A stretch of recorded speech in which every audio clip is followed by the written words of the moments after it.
Good afternoon. When you watch this, it will be afternoon. For me right now, it's morning. Good morning, good afternoon. Sava here from Football Heritage TV. How are you doing? How is everyone? Hope everyone enjoyed the football throwdown last night.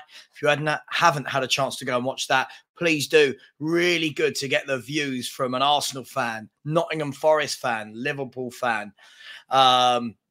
It was really, really good. It was great to get different perspectives on their clubs. We obviously, as Spurs fan, well, me as a Spurs fan, I look from the outside in and pretend I know what's going on. But look, I want to talk about one of those clubs today. I want to talk about Liverpool Football Club. And the question I'm asking today is, are Liverpool in transition? Or is this what Liverpool have been doing for years? Also, I want to talk about their need for a midfield. Lots and lots gets talked about that all of their issues stem from the midfield, from not having the legs anymore, with Thiago getting older, Fabinho getting older, Henderson getting older, Milner, he's been getting older for about 10 years now, hasn't he? So I want to have a little dive into, is it just the midfield? Do they need more? So let's have a look at Liverpool. I was just looking this morning, and for the last 4 seasons, but before this one, sorry, their seasons look like this. Okay, in the 18-19 season, Liverpool got 97 points. Okay, they followed that up in the 19-20 season with 99 points. So very consistent across those 2 years. Then in the 2021 season, they dropped down to 69 points, which was a huge drop-off. So you're almost looking there at 28, 29 points. So you're looking at 10 wins. Then in the 21-22 season last year, back up to 92 points. So they've got those extra 10 wins back. And then we go to this year. And Liverpool right now are sitting 6th.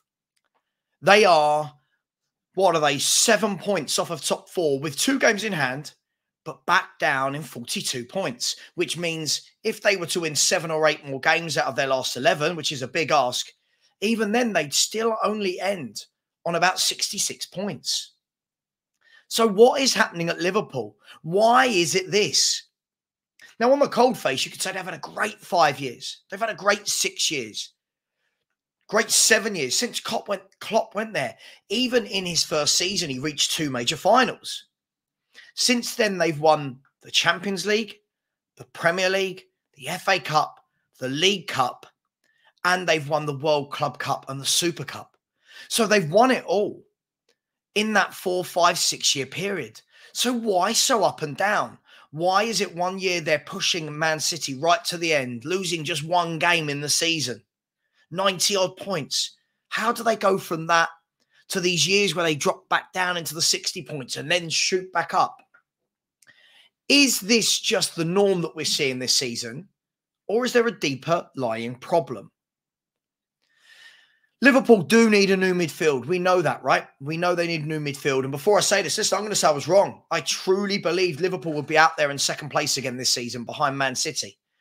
I don't think many people would have called this huge drop-off. And it has been an absolutely huge drop-off.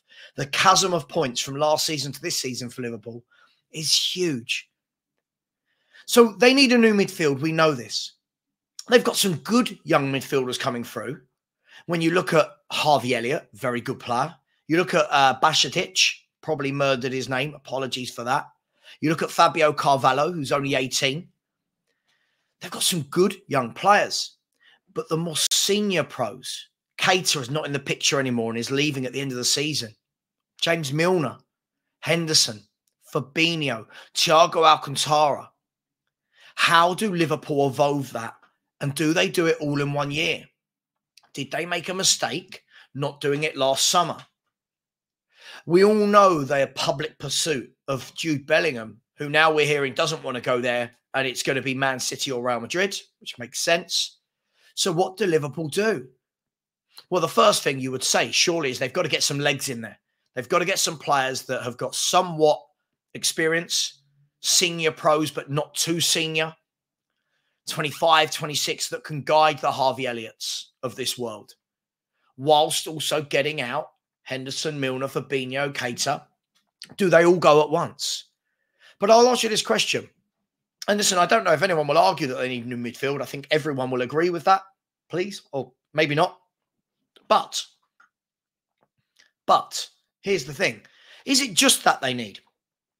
Are they as good at the back? Is Van Dijk the player he was 2 years ago? He had that huge injury that had him out for nearly 9 months. Is he the same player? Has Matip's age caught up with him now? Is Konate going to come into his own? Another one, good defender, always seems to be injury prone. Are we seeing with Trent Alexander-Arnold that actually when Liverpool aren't dominating and going forward, he's not very good defensively? Robertson, for me, is the consistent. I think Andy Robertson has been brilliant for years. Fantastic signing. But the rest of it, does it look as solid? I don't think they'll have any problems up front. I think this year was going to always be teething problems with Mane going. I definitely didn't think it would be this massive drop-off. And I won't put it down to just Mane. But they've got good forwards at the club, I think, that will come good. When you look at the likes of, I think Firmino's going, isn't he? But when you look at the likes of Luis Diaz, who's been out injured for most of the season, so has Firmino, so has Jota, Salah, Nunes, they've got goals there. They've got goals. I don't think that's the worry. I think Klopp will settle on his on a favoured front three, but I think this year has been a lot of in and outs for them. So, do they need just more than that? Do they need a defence as well? And I'm not saying a whole defence, but do they need to bring in a centre-back partner to play alongside Van Dijk? Does Van Dijk get moved on? Does Trent Alexander-Arnold move further up the pitch and you get a new right-back in? Because when you look at Alexander-Arnold and then you look at the other two options in front of him for England, in Reece James and Kyle Walker, the drop-off for me is huge. And Alexander-Arnold's got a lovely cross, a lovely pass. But let's not forget, the art of defending needs to exist if you are playing defence. It needs to exist. Your stats going forward can cover you somewhat, but you have to be able to defend. So what do Liverpool do? What sort of players do they bring in? Will they get a Declan Rice? Will they get a Jude Bellingham? They should have gone for someone like Enzo Fernandez, but do they have 120 million? Who do they go for? There's lots of players out there in the world, and I'm sure that Liverpool will get it right, but have they really messed up in the summer by not doing that? Is it okay that they're having a transitional year? As a club that wins trophies all the time, is it okay? And it was interesting because when I was speaking on the show last night, we had a Liverpool fan on who made a really good point and said the owners have always done this. They've always been up and down.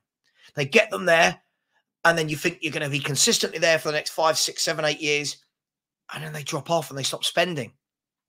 Were they lucky with the Coutinho sale that allowed the purchases of Virgil van Dijk and Alisson at the time?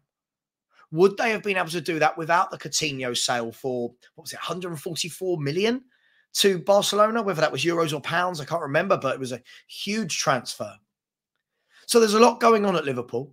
I've got no doubt, though, that through my 40 years of being alive, Liverpool have always been up there. Whether it be fourth, third, second, first, they've always been there in and around winning trophies. And I have no doubt that they will come back next year. But it's going to get harder and harder for these clubs like Liverpool. You've got Newcastle now making strides. You've got Man City up there every single year. You've got Chelsea just spending big. They'll come into their own. You've got Man United that appear to be back. We'll be doing a video on them later. So will Liverpool be back? Have they fallen away for good? Are we all very reactionary as football fans? I think they'll be back up there next year. I do. Whether that means challenging, I don't know. I need to see what they do in the summer transfer window. But I think huge lessons learnt in the summer from Liverpool Football Club. All in all, they're still in a top 4 race. I think Champions League football is very important to them. Can they get it? I don't know. Newcastle, Tottenham, Brighton, all in that hunt for the top 4. Can they get it? We'll see. Anyway, please smash the likes. Please subscribe. We're chasing down 4K. We're 200 away from 4K, which I'm really proud of in just under a year. So thank you so much for everyone that subscribed. Let me know if there are any videos you would like to see, any discussion, any topics you would like me to cover. I'll see you again tomorrow. Much love. Take care. And as always, just be kind to each other. See you later.